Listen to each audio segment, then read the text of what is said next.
Use what you have no matter how limited you are, and God can still use it to glorify Himself. So I am joining my sister today. She teaches dance. I used to teach with her. Now I'm in a wheelchair, so I'm going to have to instruct from the wheelchair and just support her and support the women. But I'm going to use what I have because that's what I can do, and I can still use that to glorify the Lord. I've been dancing since I was 3 years old. My sister taught me how to dance, and then I took college classes later. I took dance classes as a kid. I did ballet, lyrical, contemporary, modern, hip-hop. My sister and I did what a lot of people call worship dance. So we use dance for the Lord, and like people use song and music to worship the Lord, we use dance to worship the Lord, and we love it because we both have such a heart for God, and we love being able to use one of the things that we love and are passionate about, which is dance to glorify Him, to glorify our Creator.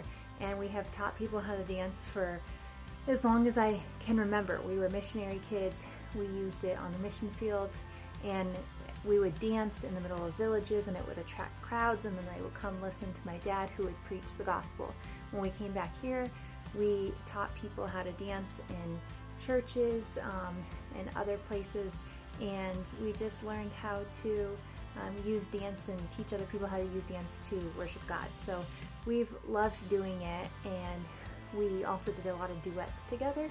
And so we learned how to do like mirror image, which means our arms would move and our legs at almost the exact same timing. I could almost feel when she would move, and she would feel when I moved, and we would do it very similar timing. And we had so much fun with that, and there are so many good memories for us.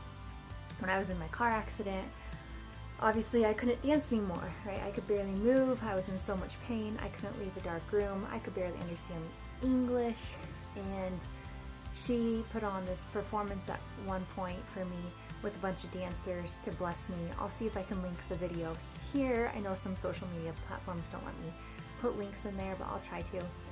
And at that point, it was very difficult for me to leave a dark room, so I did that only on occasion. Now I'm able to leave a dark room a lot more, and I can understand English. I can handle light if I'm not having a migraine. And so I can sit from the wheelchair, I can help instruct, I can support, I can encourage, I can pray with the women, I can support my sister and be a part of it. So I'm not sitting there sad and grieving like, oh my gosh, I can't dance, and thinking about what I don't have. I'm thinking about what I do have that I didn't used to have. I couldn't leave a bed, and now I can. And I can be a part of something, and I can use it for good.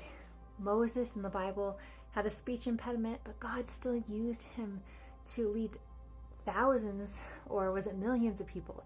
A lot of people, even though he had this physical difficulty where he couldn't speak very easily. God provided Aaron to help him because he couldn't speak well.